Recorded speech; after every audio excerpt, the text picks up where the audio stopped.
I do have my guest right here with me, who is an economic analyst, and he will throw more light on this development. So thank you, Dr. Aliyu Iliyas, for coming on the program today. Thank you for having me. Doctor, let us hear from you before we look at the comments from social media users or engagers. What are your thoughts on this development, talking about the 70,000 naira minimum wage introduced or approved by President Bola Ahmed Tinubu? Well, it's quite glad in that there is a settlement between government and the labor. However, it has its own challenges and what have you. Now, it is now 70,000. That's what federal government approved, and I'm happy that it was led by President Bola Ahmed Tinubu himself. And the organized labor are also there. I think it's a win-win situation, a win for labor, a also win for federal government, and I wouldn't say a win for OPS, that is organized private sector. But let's touch now on inflationary pressures. Inflation currently at over 35%. Vis-a-vis, the current economic realities, would you say that 70,000 naira is enough as living wage? I should call it that. Is 70,000 naira enough from your own point of view as the living wage for the average Nigerian? Right. I think if you ask me, it is not enough for Nigerians, or maybe the minimum to be 70,000, because if you look at purchasing power, where everything is very expensive, and that's what we canvas for labor most times. That labor don't always go for a price increment in your salary. Always look at the purchasing power of your people. How much is a bag of rice, beans, and other commodities? So you must look at how government can really provide the succor that will make sure things get better. Just like the provision of CNG as expected, reducing of inflation, and a lot of things that will help to better the life of Nigerian citizens. Well, we will touch briefly on, the specific metrics that you are using to determine whether or not the amount is enough. But now let us take a look at what social media users did say regarding this development. Like I stated earlier, we did put out a poll on social media asking Nigerians to share their thought as the president had approved the 70,000 naira as the new minimum wage for the Nigerian worker, with a promise to review the national minimum wage law every 3 years. And let's take a look at quite a number of the responses that we did receive. Sadiq here is saying, well, I can say it is an achievement since there is a promise of review every 3 years. It will help endeavor, it will not be enough for a lot of workers, but the amount will definitely reduce some challenges of workers, especially those that have families, and the amount is reasonable. Thank you, Sadiq, for that comment. Ebo Stanley is saying 70,000 naira doesn't make sense. It can't buy one bag of local rice without stones, and 120,000 naira to 150,000 naira would have been better. Thank you, Stanley, for that comment. Olopade here is saying, drive down inflation. That's the only way that this amount would be a living wage. Also, who caters to the millions of Nigerians who aren't federal government workers, because we all know that only the federal government will implement the new living wage. Well, thank you, Olopade, for that comment. And Sadiq here is saying, but in the same vein, the government should do anything possible to tackle the issue of inflation. That is the only way the amount will be reasonable. Talking about concerns on inflation. And here Olopade is saying, drive down inflation. That's the only way that this amount will be a living wage. Also, who caters to the millions of Nigerians who aren't federal government workers, because we all know only the federal government will implement this. Thank you, Olopade, for that comment. And moving away from that now, Temi here is saying, well, they can do better. At least 105,000 would be okay. Interesting. Thank you, Temi, for that comment. And L here is saying, with high inflation and insecurity, which is causing increase in food prices, the president should be told the truth that this won't go far enough. He needs to headhunt capable people globally to help him run his government. If he is really serious, the country is drifting apart. Thank you, El, for sending in your comments there. And SJ is saying it is not enough. Return the fuel subsidy and strengthen the Naira. Simple. Quite a number of contrasting opinions there from Nigeria. And some are saying 70,000 Naira is not enough, and we should be talking about double the price. That's 105,000, 150,000 to 200,000 and the likes. And others are saying this is a welcome development. But let us go on a short break now. And when we come back, the conversation around the recently approved minimum wage, that is 70,000 Naira by the president, will be the discuss. So do stay. And you are still watching Business Daily, coming to you live on Trust TV. And just before the break, we started a conversation on the recently approved minimum wage amount by the president. Yesterday, the president, Bola Ahmed Tinubu, had approved that amount, saying that this amount will be reviewed after every 3 years. We did also take a look at the responses that we got on social media from Nigerians regarding this development. And I should say that we got quite a number of contrasting opinions. Some are, saying it's a good and welcome development, and some others are saying 70,000 Naira, considering the current situation of things, is just not enough. But I still have my guest here with me, who is an economic analyst and will help us, break this down and analyze this development. I have here Dr. Aliyu Iliyas. Thank you again, Doctor, for coming on the program. Thank you for having me. Okay, Doctor, I will like for us to touch on the sustainability of this, 70,000 Naira wage increase for the Nigerian worker vis-a-vis, do I say, the rising cost of governance, vis-a-vis the recent loan procurements that the government has gone under, also the rising debt profile that Nigeria is facing. What are your thoughts on, this amount? Is this something that, from your own point of view, is sustainable? Right. In fact, I take it with nostalgia because it's like the federal government is taking beyond what they're supposed to take. Because if you look at that meeting, the federal government was speaking for private sector, also speaking for state governors.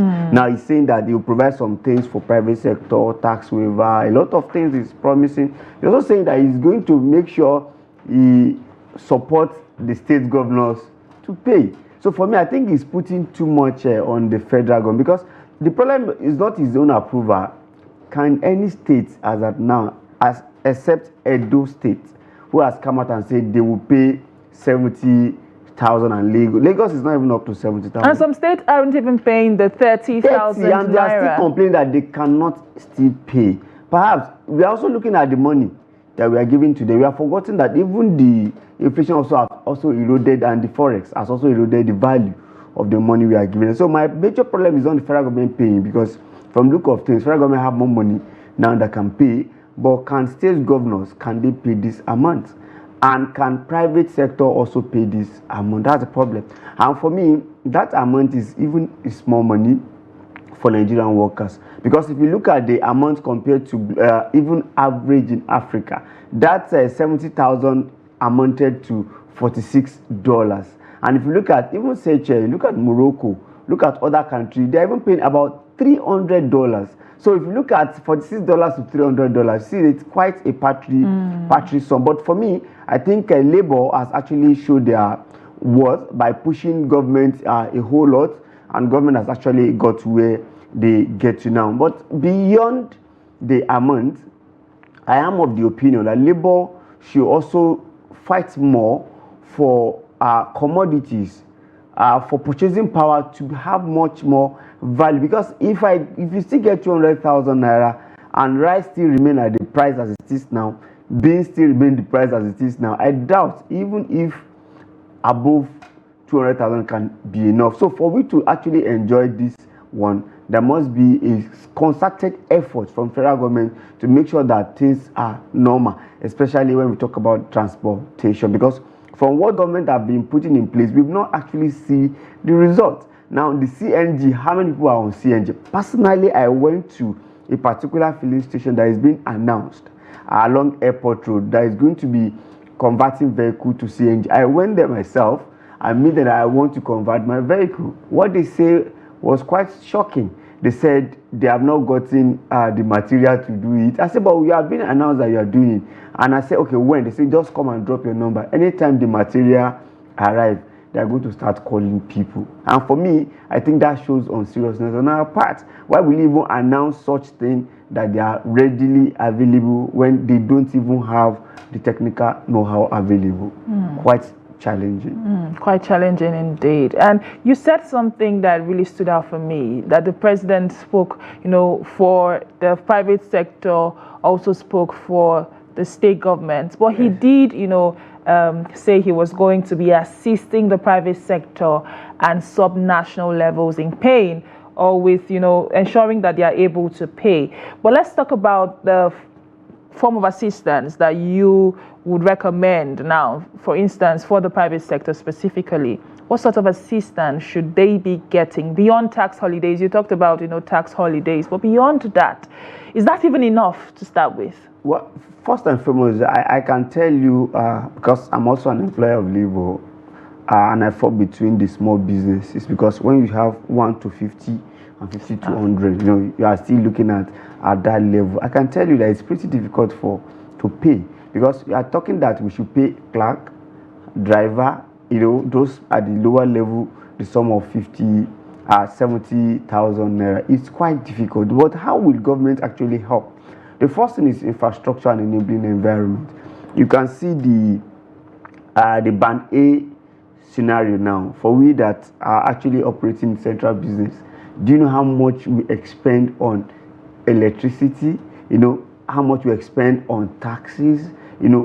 And there is no available infrastructure for us to try. So for government to say, okay, I'm going to support, though they listed about 6 areas of our support, but my own concern is not listing it out, is how it actually helps. Because if you look at importation, you have to say you want to do tax waive in terms of importation, you have to give people moratorium. But all that thing we are talking about, the major thing that a businessman needs to flourish is infrastructure. Now, when we say infrastructure, people want to transport from one place to the other, want to want to avoid double taxation. So for me, I think government should be more concerned about making operationalization easy for people, rather than say they are going to, how many interventions will you do? And remember, the major drivers of labor is still private sector. It's the private because sector. If you look at federal government, state government, and local government, I'm not sure they still employ up to 20 million. And we're talking about about 140 people in that labor category. So I think government should be more conscious to make enabling environment easy for private sector. But for state governors, I don't know if the government is going to sign a pact with them that will make sure that they pay, because a lot of states are still owing people now, and let alone now that it is now 70,000. And you recall that government doesn't have power on how state government will actually expend its money, because when you are allocated, so I don't know if there is a way they will now do that. Okay, from any fact we are giving you, we want you to make sure that you pay salaries. If not, I tell you, government have their own priority. Government have their own, and you also think about it also. We have in a state, maybe a state of 15 million people. How many people are actually state government workers?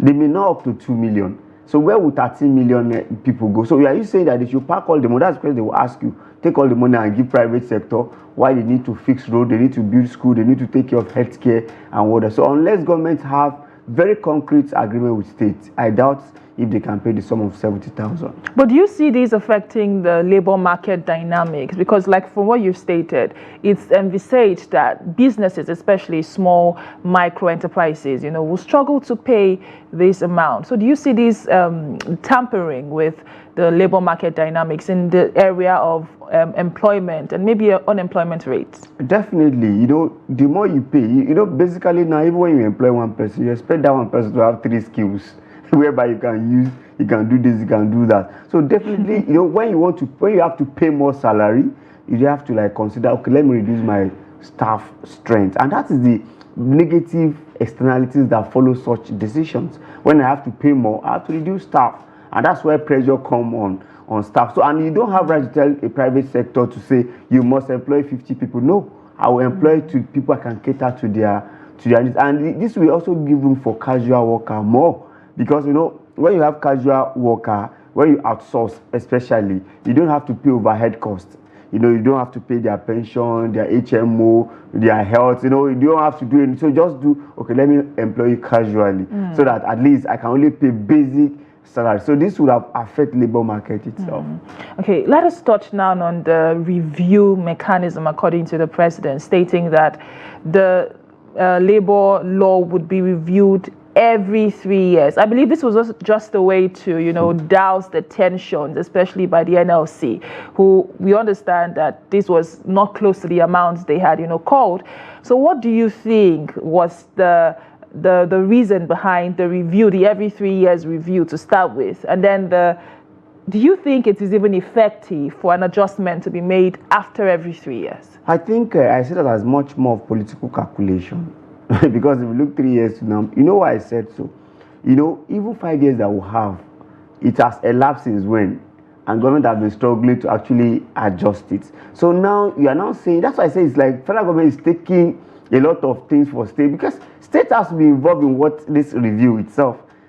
The private sector has to be involved in the review. So when I say you are going to review, you are staying it from your position as president. Now, how about other stakeholders? I think it's just a way to really douse the tension and make sure labor really, are happy. And telling them that after 3 years we will review, it's just, you even give them one condition that, okay, I'll review to 150 or above this amount, but I'll remove fuel subsidy. There's fuel subsidy going on. If you look at the newspaper today, review today, it said 1,117 naira or so should have been the landing cost. But we are buying around 750. That if you want me to pay the amount, I will increase. Look at that conditionality. That's where you see that Nigeria is in serious dilemma, that we must find a way to solve it.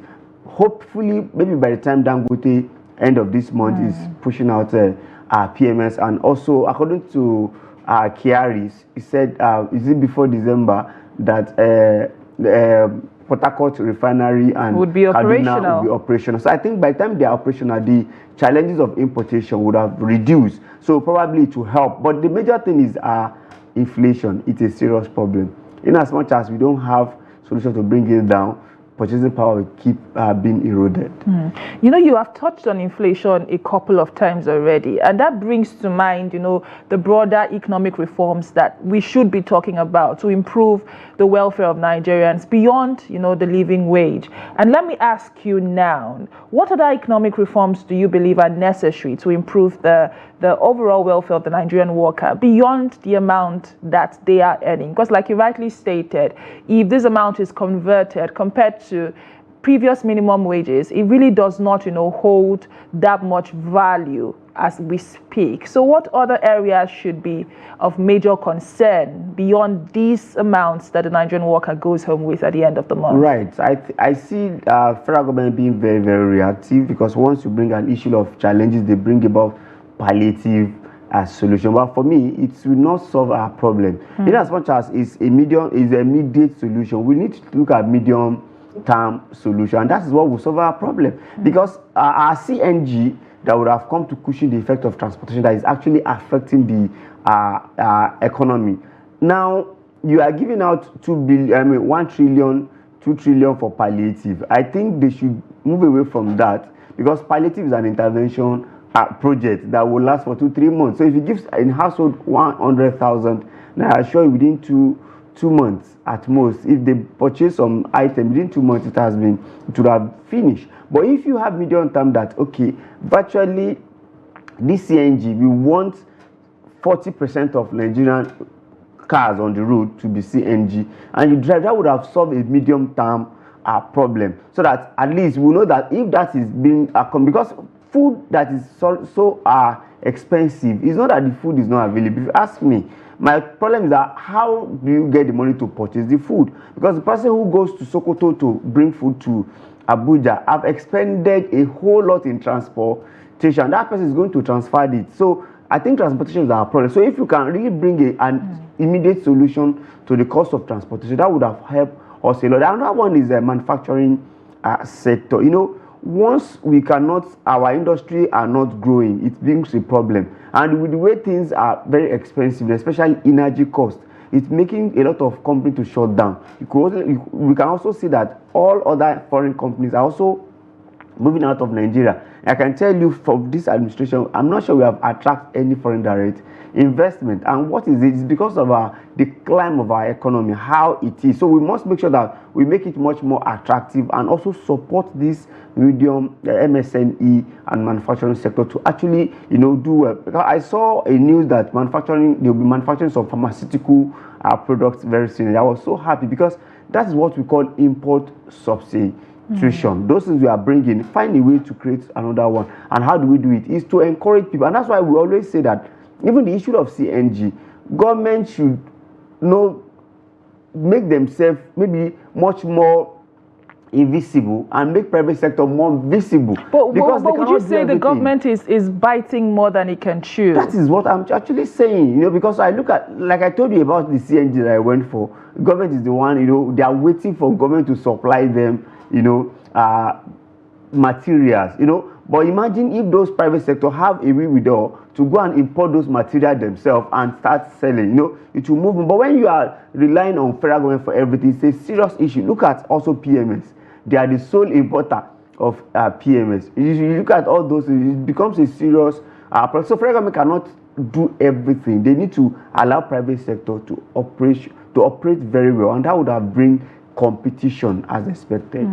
But I'd like for us to talk to the state government now. Beyond coming every month to Abuja for the FAC allocation, more talks needs to be ongoing around internally generating more revenue at state levels. Are you saying that, or would you say that the state government are doing enough in that area? And if they aren't, what should be the driving force, especially around this time where minimum wage has been increased, and we also, like you rightly stated, some states aren't even paying the previous amount and talk less of these new amounts. So what should be done in the area of generating money more internally from this state? If you look at the recent the government body language now, there is much more devolution of power gradually to the state. It is now that electricity is now in concurrent list, so every state can go and invest in power. Now you can generate, you can transmit, you can also distribute. So I expect states to key into that. Also, the issue of railway, a state can build their own rail and what have you. Also, you can also see LG, government autonomy. So there's a gradual devolution of power. But the thing is this, our state governors, they are not actually ready to really tap into their internal generated revenue, and until they actually do that, that's why it looks as if Lagos can even stay without federal government allocation. It's as if Kaduna can stay, because Kaduna still generates more. So states need to look at their comparative advantage. Our 774 local government each of them have what they are good at. So we must look at comparative advantage and take. So every state must go where they are thinking cap alongside the state assembly and other stakeholders to think about how they can actually generate more revenue. Look at a state like Nigeria, who has state its power state. Though I expect government to give them derivation anyway. So a power state should have find a way to really maximize that power and make sure that it's to their own benefit. There could even be state-owned generation. There's a way they can actually do that. So that would have bring more money to them. Because until we find a way in which each state government, and like I always canvass, if I'm federal government, if I'm giving you particular amount, I would make it like a maybe counterpart funding, whereby I'm giving you 100 billion. I want to find 50 billion. Tell me 50 billion is in your account, I'll bring it, then you now do your project and we'll monitor that. I think that is the best way to go. If not, you could see the last FAC allocation is over 1 trillion and they have shared. So what have they used it to actually do? And now that we have actually talked about new minimum wage, with time they will say they are using it to pay, for the first 6 months or 1 year that the amount has increased since first subsidy removal. What have they used the money to actually do? Except Nigeria State that is now turning everywhere to farming. Other states should come out and tell us what they are using the money to do. And I would like for us to touch briefly now on the long-term, long-term effects of the increased minimum wage. What, from your point of view, would be, the long-term effect of a 70,000 naira being paid to the average Nigerian worker every month in the area, especially around inflation? Right. If you look at federal government, they have actually earmarked how much, like maybe around 3 to 4 trillion that they were using to pay in their own area. And if you look at that to budget of 28 trillion or whatever, it's a good one for God. But the thing is, can states actually sustain it? That's the problem. Then what are we expecting in terms of purchasing power of individuals? Yes, it will show, but the inflation would have also eroded it. And that's why we said the MPR, the inflation must be looked at very, very well, because you cannot keep on sacrificing growth to bring down inflation. You must work at the two. And that's why we say it's a special time now that our CBN need to also look at it, at how they manage things very well. But also, I like to say it will also have value if what the taxman is saying, Ayodele Taiwo, is saying that those people that are collecting that minimum wage, they should not be taxed. There will not be, they used to remove the tax as they are paying. So I think if government can also do that those that are collecting 50,000, 70,000 or thereabout, tax will not be collected from them. I think that will boost their purchasing power more. Still on developments across the Nigerian economy, the IMF has come out to downgrade Nigeria's real GDP growth, or the outlook for Nigeria's real GDP growth for the year 2024. And the IMF did do that in its projection, stating that it had withdrawn its previous projection from the month of April of 2024, stating that the Nigeria's economy will grow by 3.1% from 3.3%, I beg your pardon, to 3.1%. Over to you, Doctor. Well, it is quite expected, because if you look at the outlook of the economy, it's quite not moving as expected. Even the way President Tinubu projected, if you look at most indices that were projected, are not actually favorable. However, 3.1, if you recall, even our Nigerian economy, it is only service sector that is growing. The manufacturing sector, the industrial sector, and even the agricultural sector are not growing as we saw. Until this industrial and agriculture really take the lead, I think that's when we can actually grow as expected. But it's not only, even the sub-Sahara Africa as well is also, but we are very important. Once we grow other as well, we are likely to grow. So I think it is expected. So the outlook is expected, because you look at everything is actually quite challenging, especially with the issue of inflation. Inflation erode a lot of things, and it also discourages people from investing in your economy. Even people that want to do business with money, they always think twice as, okay, let me, even in the place of investing in manufacturing or industrial sector, let me also take this money to bank and be lending people so that I will collect profit as well. So I think it is expected. We only need to do more, and that's why when President Bola Ahmed Tinubu came out with some projection in this year budget, we said it's over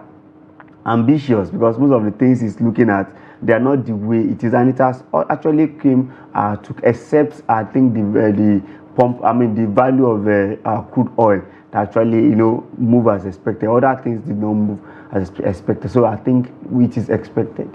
Doctor, you're saying it's expected, but then it's quite unfortunate that we have, this being the case. So we need, at this point more than ever, to have conversations around tackling these challenges. So let us quickly now, just before we go, talk to policy recommendations, especially, policies that will stimulate the Nigerian economy. Because like you rightly stated, we also have not seen that much investment come into the country. And that says a lot around the business environment in Nigeria. So quickly, what policy recommendations would you be, recommending at this point? Well, our mainstay of the economy that also helps us in forex is oil. And if you look at the oil, we need to producing more than we are, at least for us to stabilize. You also recall that Dangote is saying that Nigeria does not even have crude oil to supply to Dangote. I think that's where we should quickly work on. If we can boost our production level, I think that would have helped us at least to stand before we talk about diversification, because the mainstay is still oil. and gas. So we need to do more, and by the time we do more, even domestically, we need to do more, and also let our refinery start working. You know, if it's working, I think that will help, and we are hoping that Dangote, as a promise, will also start pumping out our PML, and we also want government to support Dangote, because you know he's saying that he has a lot of challenge, IOC and a lot of government should also come to support Dangote, because if Dangote actually work as expected, I don't think we will have forex issue, and our economy problem would have reduced at least to barest minimum level. Well said, Doctor. Talking about, you know, ensuring that the Nigerian refineries are indeed operational, and also diversifying the Nigerian economy, you know, to stimulate growth and, of course, impact on generally every aspect across the economy. Thank you, Dr. Aliyu Iliyas, for all the insights that you've shared today on the program. Thank you for having me. And this is where we draw the curtains on today's edition of Business Daily. But join the conversation on social media and let us hear your thoughts, especially around the reviewed and approved minimum wage by the president, talking about the amount of 70,000 naira moving forward. My name is Chiamaka Enendu. Thank you for watching, and bye for now.